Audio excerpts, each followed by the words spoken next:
Good evening, good afternoon, and good morning, everyone. Greetings. This is KimHui, your host today, coming to you, broadcasting live to you from Los Angeles, from my home. So I know that many of us have been dealing with this lockdown. So I thought, what a beautiful day to come out and to kind of get in touch with nature. So I want to thank you and welcome everyone to this call. And for those of you that are new to the program, allow me to briefly introduce myself. I have spent the last 28 years as an entrepreneur pursuing my dreams. And about a little over 10 years ago, a few of my friends, with the turn of technology and the timing of world economy and global trend, 10 years ago, along with a few friends of mine in my kitchen table, we started a project. We helped build a company from zero to become $1 billion global brand a year. So it was a remarkable journey. And in that 10-year journey, it has taken me to over 50 countries. I had the opportunity of working with entrepreneurs, coaching entrepreneurs, and going on speaking tours around the globe, having the opportunity to experience different culture, different dynamics of life, and witnessing entrepreneur transforming their lives financially. And so the reason and how this call came about, this program came about, the Voices of Change and Hope, how it came about was as we are all dealing with this situation, this corona scare had impacted me beyond my comprehension. I couldn't comprehend at what's happening. So I went from being scared to being paranoid. And finally, I was stunned at what's happening. And so a little voice came into my head and said, you know what? I think it's time. It's time for us to collectively to come together, to hold space and to be that light. And more importantly, that to come together to help awaken and to activate that voice within. For we are the voices of change and hope. So that is how all that came about.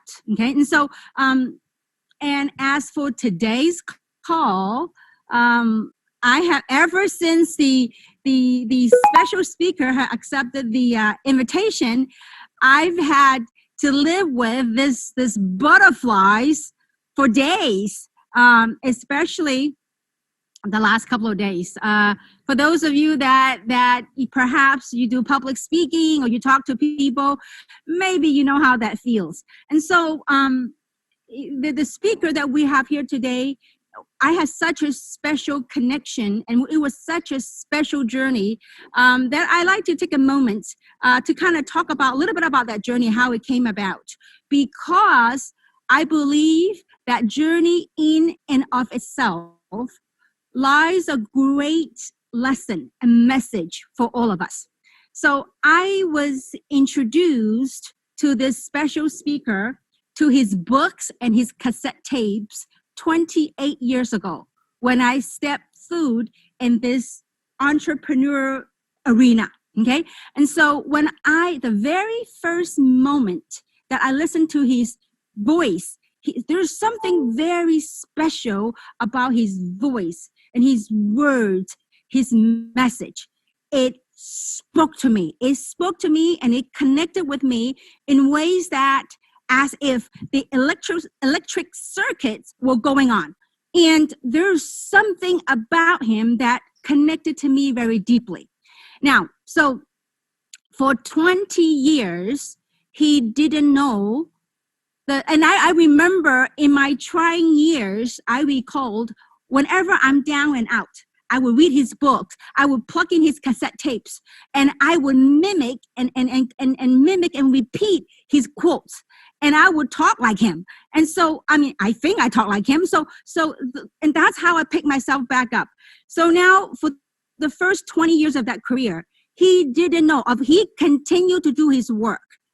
And he didn't know that his work had made such an impact on me until about 8 years ago when I met him in person. And so the rest is history. I had the blessing, and you can see some of the slides, that I had the blessing of sharing different stages, traveling the world with this special speaker. We had spoke in different parts of the globe. It was a phenomenal ride. And more importantly, that I had the opportunity to get to know him off stage.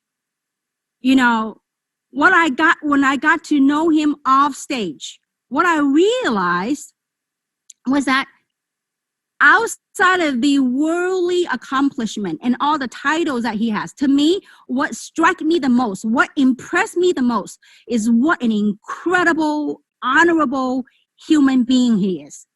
He personifies the perfect human spirit. And so with, the thing that impressed me the most is his zest for life. So ladies and gentlemen, without any further ado, please welcome to the big screen an incredible human being, an incredible teacher, the legendary, majestic Mr. Les Brown. Drum roll! Wow. Hello, how are you? What a great introduction. Hello. Thank you for coming onto the call with us. Our callers are so excited to see you. I'm so glad to be here. It's always a treat when great people meet. I tell you, you have no idea how much you have impacted my life. And I want to thank you again one more time. It's been a while we saw each other, yeah? Yes, it has been. But we had a great tour, and it was a great experience. And I'm so glad for us to be able to share this time together, particularly in this place in history where we are, because it's a different place altogether. And this is a time that we have to be flexible, versatile, and adaptable. Continue to speak. I love it. Fantastic. Well, it's such a pleasure to be able to share some time with all of you. And this is a very special time. This is a very special place where we are. We're in uncharted territories. And so I just want to thank my very good friend, my sister from another mother, because at this point in time, her voice and the voices of yours are needed more than ever before, voices of hope. And I want you to think about things that you want to do. And I want you to think about and focus your mind on what does life look like for you after we get through this period where we are. Because where we are right now has not come to stay, it has come to pass. And so as you think about this moment where we are, this new place where we have never been before globally, there are people that are traumatized, there are people that's in shock, there are people that's seized by fear. I read something that said that the majority of people, when they hear something that they interpret as fearful, they face it and they run. But there's a small number of people that when they are confronted with something that's fearful, they face it and they rise. And that's exactly who you are and the leadership that you have. And so I want to talk to you right now about what do you do when you're in this kind of environment where people are frightened. And I want you to write this down. Be concerned, but don't be consumed. See, a lot of people are consumed by fear.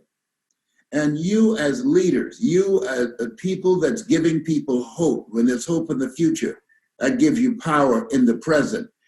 You want to be concerned and do the things that's necessary to keep yourself, your people, your team out of harm's way. But you don't want to be consumed by fear. God has not given us a spirit of fear, but a spirit of power and of love and of a sound mind. And so as you look at yourself, look at your goals, and we share some things with you that at this place where I am at 75, that I know a thing or two, as the commercial says, because I've seen a thing or two. So I want you to write this down, please. Use this time to re-examine your life. Mm. Socrates said the unexamined life isn't worth living. Mm. My daughter, Dr. Ona Brown, she said that gaps are from God. This is a time for us to get still, to go within, to re-examine our lives. A friend of mine was going across Europe, and soldiers boarded the train and asked 4 questions. Number 1, who are you? Number 2, why are you here? 3, where are you going? And 4, who's going with you? Mm. And so what's most important is that who we are in the midst of crises, as you know, it means danger, but it also means opportunity. Mm. And that's the opportunity to discover a part of yourself that you don't know right now. Mm. And so this is the time that you place your emphasis on building yourself from the inside out, to fortify your faith, to boost your confidence. A lot of people are having a meltdown, but it's the difference between being broken and being bent. And as you look at yourself, we're taking a hit right now. And the book of life says, think it not strange that you'll face the fiery furnaces of this world. You will, not you might. You will have tribulations. I like what Forrest Gump said. He said, life is like a box of chocolates. You never know what you're going to get. That's but right. We've all been in situations that it was the first time that we'd ever experienced that. 27 years ago, I was diagnosed with cancer. And the doctor told me, Dr. Alfred Golston, he said, Mr. Brown, you have cancer. And it's metastasized to 7 areas of your body. And I smiled. He said, why are you smiling? I said, 7 is my lucky number. I said, I was born February the 17th. I said, I'm one of 7 children, and I love 7. That's my lucky number. He looked at his assistant and said, this is a strange one here. And I said, and what else? He said, well, it's metastasized to your spine, your T1, your T2, and your T3 vertebrae. And I was still smiling. I said, well, can you give me a second opinion? He said, yes. And you're ugly too. I said, no, you didn't go there. He said, yes. And then he said, but you got this. Mm. You got this. We, as doctors, we determine the diagnosis, but you and God determines the prognosis. You got this. And that was a very strategic move by him, because how people live their lives is a result of the story they believe about themselves. And so our minds now are being programmed by the media to be focused on fear, where fear consumes you, where energy and focus goes, energy flows. And so this is a time for you to have a mindset, I got this. This has not come to stay. This has come to pass. That's right. I got this. It's a mindset that says that you are in charge. And so the most important thing, not only must we examine ourselves and ask ourselves the question, what's important to you at this point in time? What is the meaning and the purpose of your life? It's been said that the 2 most important days in our lives, the day that we're born and the day that we realize why we're born. And as you think about your life and what gives you a sense of happiness and a sense of fulfillment and a sense of meaning and significance, that's very important as you begin to examine yourself. Next thing is, this is the time to retrain your thinking. We're taught, as a man thinketh or a woman thinketh, so is he or she. And as you continue to think, so he remains, so you remain. So this is the time, as you look at your life and look at where you are, that you take this time, this downtime. My son, John Leslie, he's written a book and it's called Maximize Your Downtime. And I said, why do you call it downtime? He said, because that's the time when people engage in doing things that keep them from going up. And a lot of people are not using this downtime right now, looking at a lot of foolishness on the internet. and on television that's not allowing them to advance. They're not allowing them to grow mentally and emotionally and spiritually. So you want to maximize your downtime. You want to get still and listen to the still small voice within as where you're going with your life and what you have to do and who is it you have to become and how you can begin to retrain your mind so that you can begin to accomplish the things that you've set out for. Earl Nightingale said, you don't get in life what you want, you get in life what you are. That's right. I'll never forget a gentleman who had a dramatic impact on my life, Mr. Leroy Washington. I came in his class and he asked me to do something. I said, sir, I can't do that. I'm looking for my friend MacArthur Stevens. He said, do what I'm asking you to do anyhow. I said, I can't, sir. And all the other students, they started laughing, saying, he's Leslie. He's got a twin brother, Wesley. Wesley is smart. He's DT. And he asked, what is DT? He's the dumb twin. And they all erupted in laughter. And I looked at him and I said, I am, sir. And he came from behind his desk and he looked at me. He said, don't you ever say that again. Someone's opinion of you does not have to become your reality. He interrupted the story that I believed about myself. My mother said, sticks and stones can break your bones, but words will never hurt you. That's not true. Words can hurt and very deeply, and they did. But what he did was he was a communicator and he taught me some things. And what he said, number one, is develop your mind. Because once you develop your mind, you develop mental resolve. Then what it does is it allows you to handle the hits of life. Socrates said, you either in a problem or just left one or headed toward one. Viktor Frankl said, life is full of unavoidable suffering. Things are going to happen to you and the people that you care about. I remember reading a study that said over a year, all of us experience at least 3 personal tragedies or someone who we care about. And so it's very important that we fortify our minds. And when things happen to you, Mr. Washington said, don't go around telling everybody. 80% don't care and 20% glad as you. So it's very important that you take the time every day. When I get up in the morning, I wake up and I said, all things work together for good for those who love God and for those who are called according to his purpose. And I meditate and I give thanks. I write down 7 things that I'm grateful for. I'm encouraging you when you first get up in the morning, when you open your eyes. A friend of mine named Orrin Hudson, and he teach kids how to become strategic thinkers. And every time I ask him, how you doing, Orrin? He say, the best day of my life. And I knew he was going through some things. And I wondered, how can he say that? And then I realized, when you open your eyes in the morning and there's not a chalk outline around your body, you've got a pulse, it's the best day of your life. If you don't believe it, try missing one. Okay. I hear these words, Les. Huh? I love hearing these stories and these words. For 28 years, I've heard you talk about stories like that. Thank you. Yes. Well, one of the things is I'm training speakers now, and I teach people you never make a point without a story, and you never tell a story without a point. What gave me an advantage in the speaking industry and how I was able to break through was because it was a good old boys network. There was nobody in the industry that looked like me.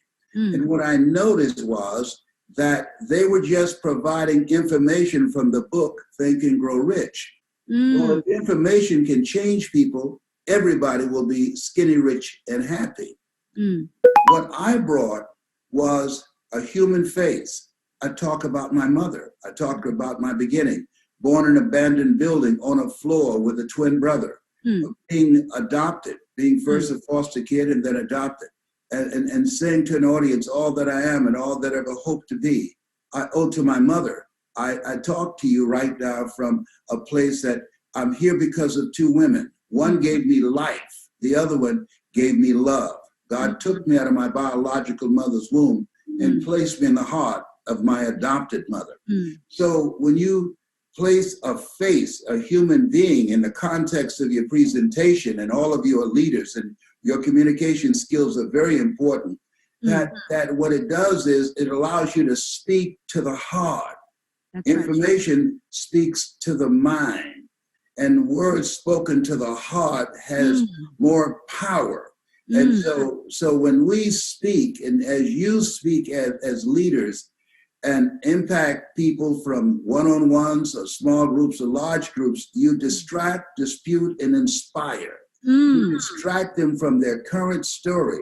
And through your presentation, you dismantle their current belief system and inspire them to become a pencil in the hand of God, as Mother Teresa would say, and start writing a new chapter with their lives. Love it. And that's how that's how people, so many millions of people identify with you, because that came from the heart. When I first heard you spoke, and this is not a point I want to bring up, Les, is that I've known, at least the 28 years that I have known you, that I noticed one thing, that you have never stopped. Never. And I have a question for you, Les. Yes. My question is, what drives you? Why you never stop? You just kept on going. And that spirit, I think that's what all the viewers, all the audiences, I mean, no matter what media said about this and that, I come out here today. I want to touch Mother Earth. I want to hear Les to tell us, what is it that Les, I mean, you've got all the worldly accomplishment, but you never stop. So what is it? I always wanted to make my mother proud. I remember walking around big, beautiful homes on Miami Beach, and my mother, she was hired as a domestic worker to clean them. And we ate the food left over from the families that she cooked for. And we wore the hand-me-down clothes of the children that she kept. And I used to say, Mama, and she would say, what is it, Leslie? When I become a man, I'm gonna buy you a big, beautiful home just like this. And she said, Leslie, you don't have to do that. And I said, I know, but you didn't have to adopt us either. And so I feel like Abraham Lincoln. He said, all that I am and all that I've hoped to be, I owe to my mother. And that drives me, that drives my behavior. I want to live a life that will outlive me. And that's why you do what it is you do. You're living a life that will outlive you. You have motivated and inspired thousands of people around the world because of your vision, because of the choices that you've made, and because of your passion to make a difference in people's lives. That's the kind of leadership that you provide.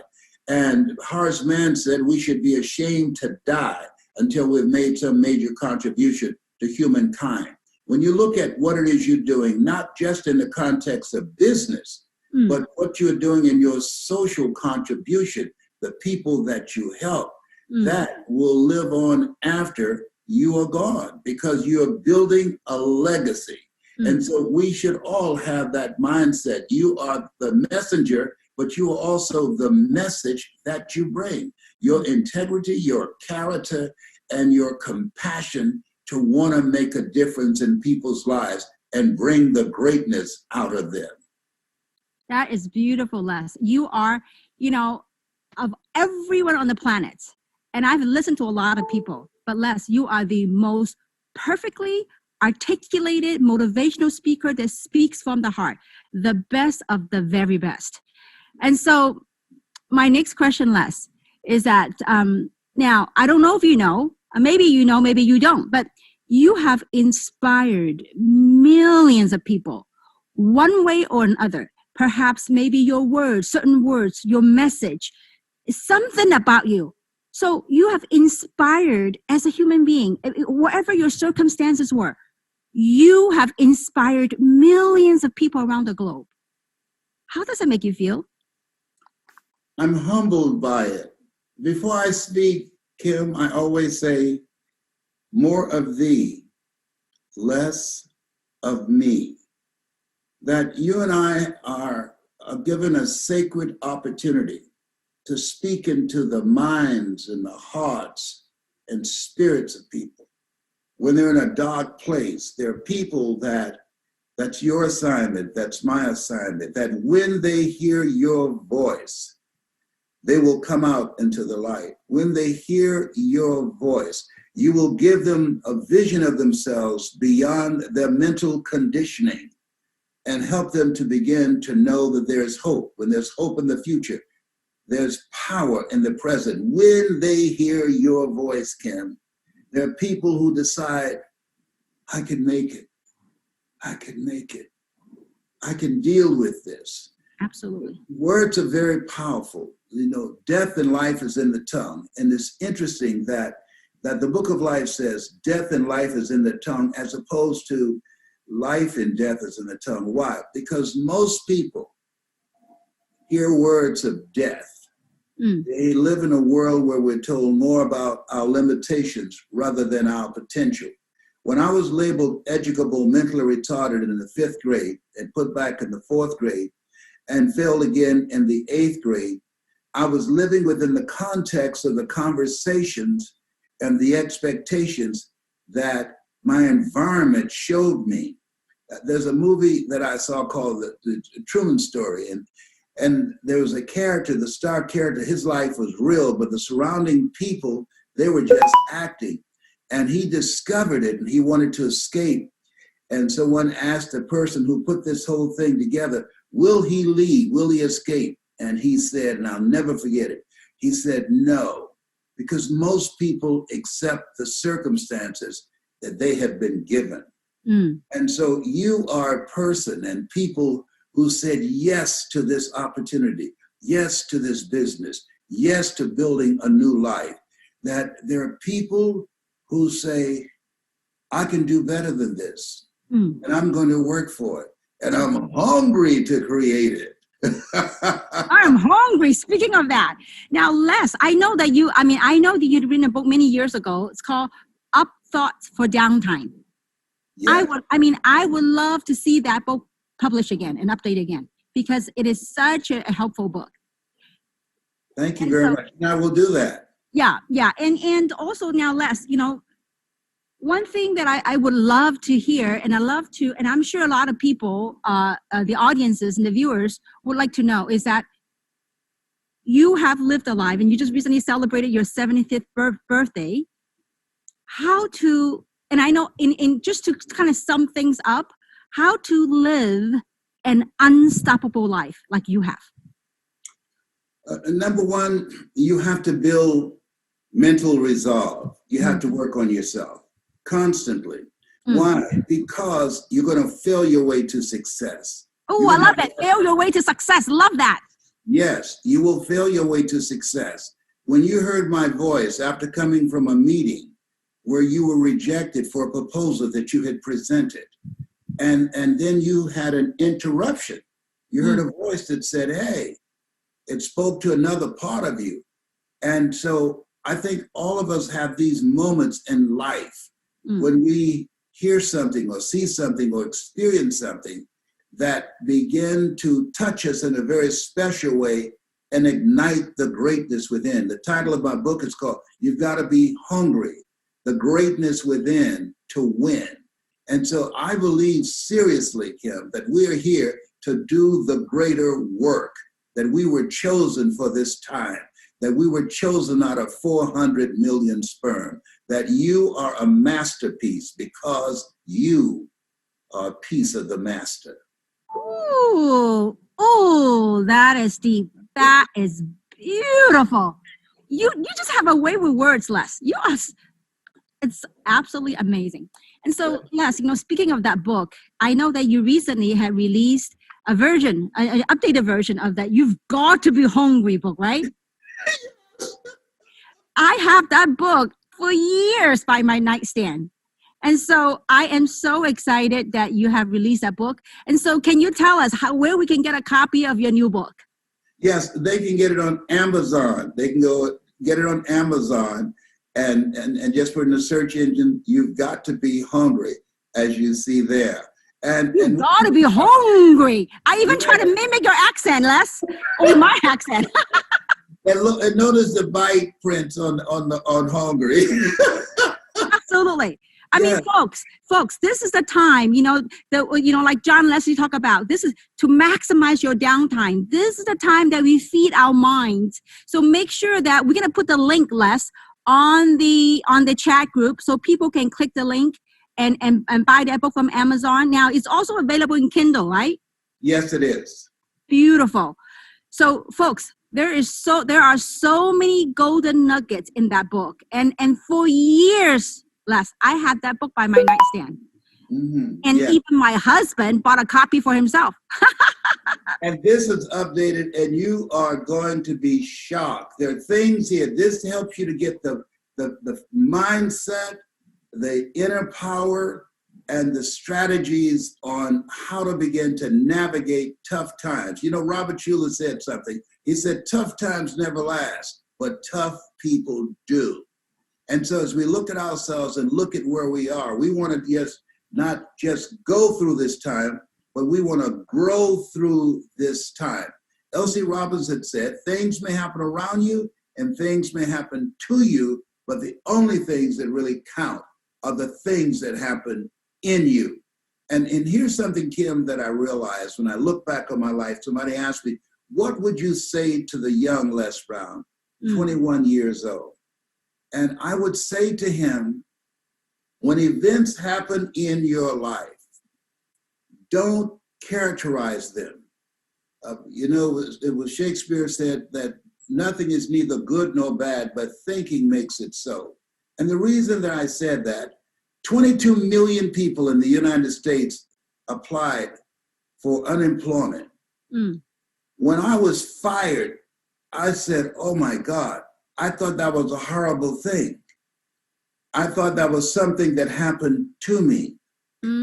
But Helen Keller said, when one door closes, another door opens. That's right. But most of us spend so much time looking at and talking about and complaining about the closed door, we don't see the open door. It's often been said that opportunity knocks on every door. No, I don't believe that. I believe that opportunity stands by silently waiting for you to recognize it. And that's what you did when you came back from San Diego.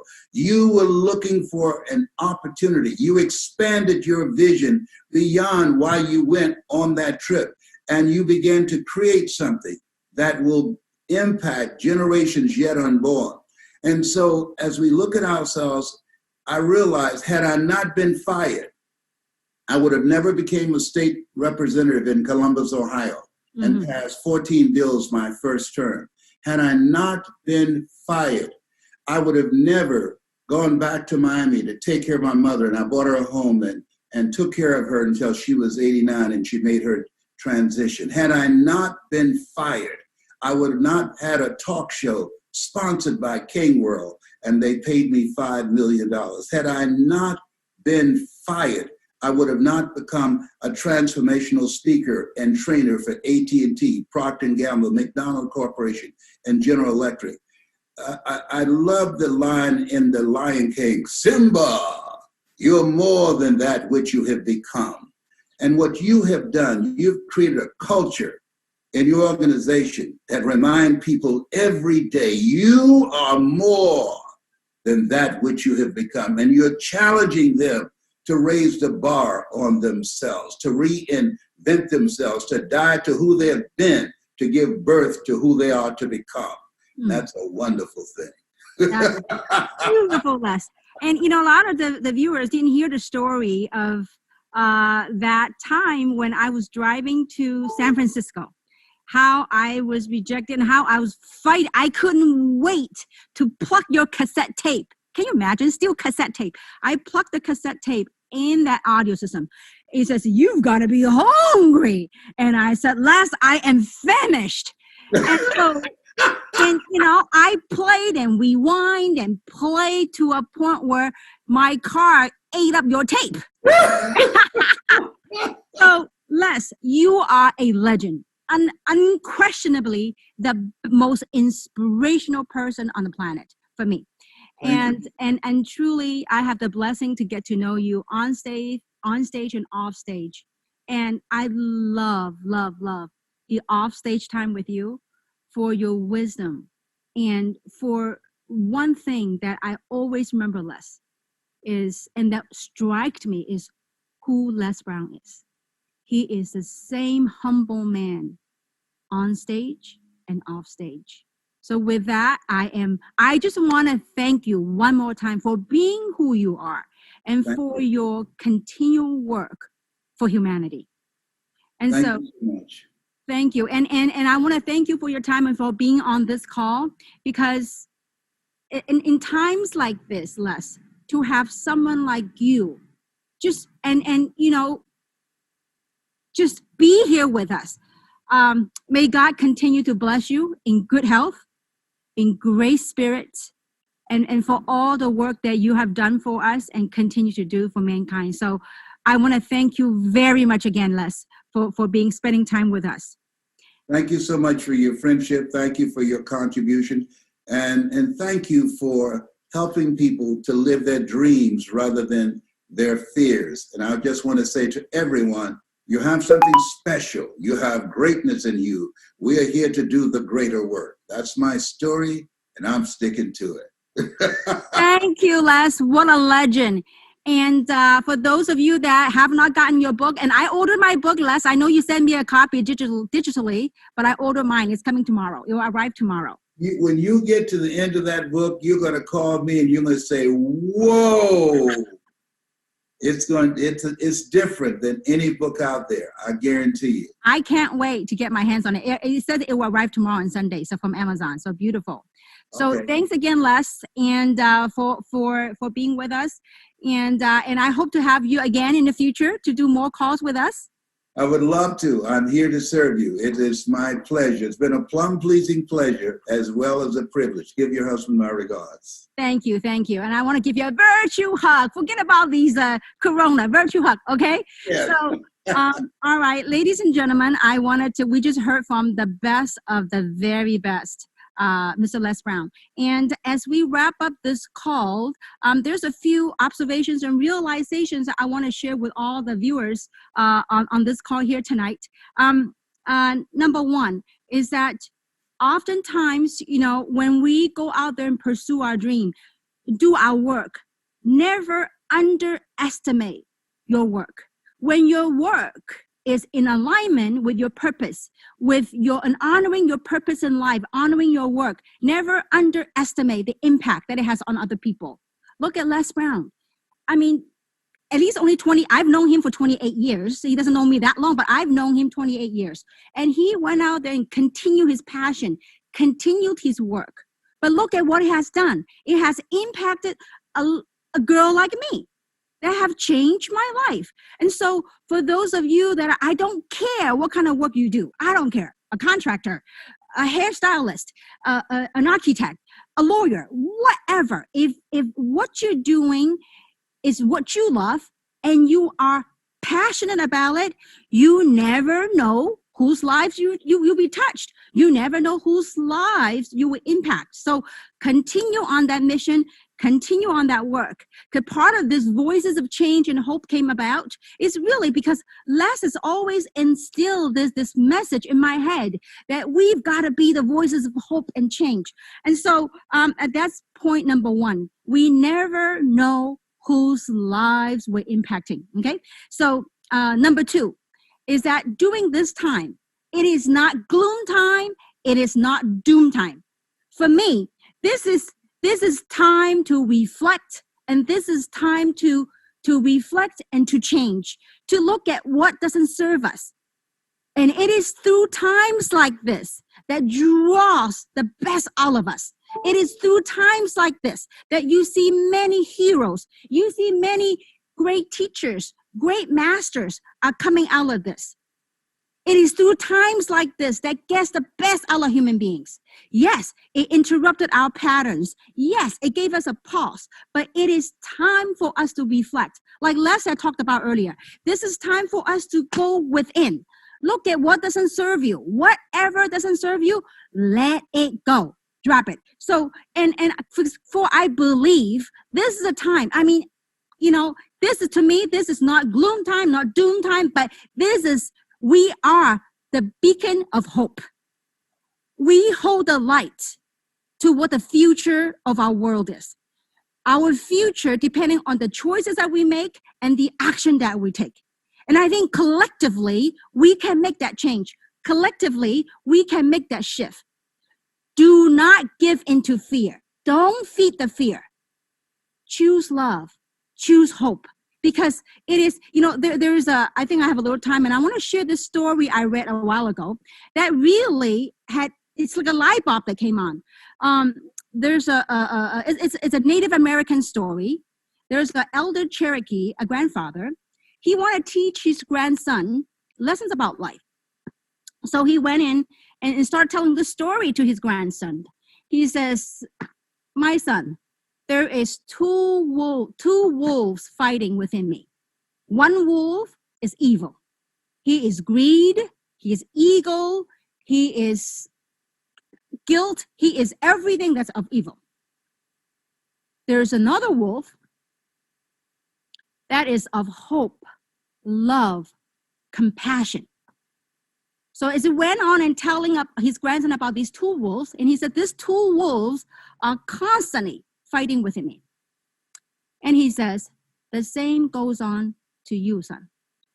There are two wolves that are fighting within you. Then the grandson thought a little bit. And the grandson asked grandpa and said, grandfather, so which wolf wins? The grandfather simply said, the one that you feed. So in life, either you feed hope or you feed despair. Do not give in to fear. Give in to hope. Feed hope always, always. When challenging time comes, choose hope, choose love. I know it sounds simple. I do it on every aspect of my life. And so this is, sometimes, challenging days, your little fight with your spouse or whatnot. I tell myself, choose hope, choose love, choose love. Okay. So that's number 2 point. And last but not least, that I want to share with you, and Les Brown had touched upon a little bit about this, that he says, when an old door closes, okay, when the quote unquote norm or our patterns got interrupted, all we have to do is be brave enough, be courageous enough to knock on other doors, to knock on new doors that we have never knocked on before. For new possibilities exist outside of those doors that we have never knocked on before. I'll give an example. When my parents took 4 kids, left their country, coming to America 41 years ago, 4 kids, ages from 9 to 16. We didn't speak a word of English. My parents, when they landed in America, 6 of us, they had no job in sight, only $2,000 in their pockets. I still remember for an entire month, they went to Safeway, the supermarket, buy their frozen beef, and that was our meal for 1 month, okay, and some rice. And we will live, 6 of us were living in a 1-bedroom apartment. And that size of that apartment, maybe it's half of my pool. And that lives 6 of us. And so now I was 14 years old at that time. Now, who would have thought, and I didn't speak any English either. So who would have thought years later that 14-year-old girl turned out to be like this? Having the blessing to enjoy this. Whatever I have, I work hard for. And I remember the pride. My parents instilled the work ethics and the pride in all of us. When we first came here, they refused to go on welfare. They said, we're going to make it and we're going to work hard. And because of that, I've always believed that I'm going to work hard. I'm going to live the American dream. You know what, folks? I don't care what time it is. I've gone through downtime. The reason why I am where I am here today is because I got up. Every time I fall down, I got up. And so, you know what, guys? Don't get succumbed into this fear. Look at this beautiful tree. It's living. It's life. Go out and smell the air. Don't get succumbed to fear. Don't. Trust me. I went through, like I said in the beginning, I went through being scared to paranoid to almost everything. Oh my God, what did I touch? Oh my God, I need a glove. Oh my God. You know what? There for billions of years, there are germs and viruses within all of us. Get over it. And I think this is time. Look, whatever it is, I mean, I'm not talking about go crazy and go hug everyone. No, but just be mindful. Be mindful and question the norm. I get to where I am in life by looking and questioning things. I refuse to accept the normal as normal. Many people laughed at me, ridiculed me, and said, Kim, who do you think you are? You think you're going to be a millionaire? I say, heck yeah, I'm going to be a multi-millionaire because I work for it. And so, you know what? People say, you're lucky. Yeah, I'm darn lucky because I work hard. And I tell you what, folks, the hardest work you ever do, that I have ever done, is work on myself, that work within. Just like this call, guys, it wasn't easy. Talk about expansion for weeks. For me, for a week or two, I had this butterfly. Oh my God, talking to Les Brown. Oh my God, he's the greatest of the greatest. That butterfly made me grow. It wasn't easy. I went and prepared. I never wrote notes before my whole life talking about stuff. I just talked. But this experience stretched me. And that is part of the reasons why I want to come online. In times like this, that is when we come together. In times like this, that's when we expand. In times like this, that's when we evaluate what no longer serves us. Whatever pattern that don't serve you, go change it. Tap from within. We have that. And so I do hope, I am not here to rock anybody's world. I am here to rock my world. And if by rocking my world, it helped make a shake in your world, well, welcome to the new shift. And so I do hope that you found this call helpful, especially in times like this, that I think collectively as human beings, we can make it a better reality. We can make a better version of ourselves. So if for those of you that found it helpful, well, you know what? Stay connected to Facebook. So for the next announcement of the call, maybe on one of these calls that I will talk about my journey and the lessons and how I transformed my life. I went from, 28 years ago being downsized, unemployed, to have and living a dream. I am in the midst of my dream. Forget about this financial stuff. Forget about homes and all that stuff. I am in the midst of my dream. Living, talking to people like Les, talking to people like you. I have the blessing of traveling the world, meeting some of the most wonderful people around the globe.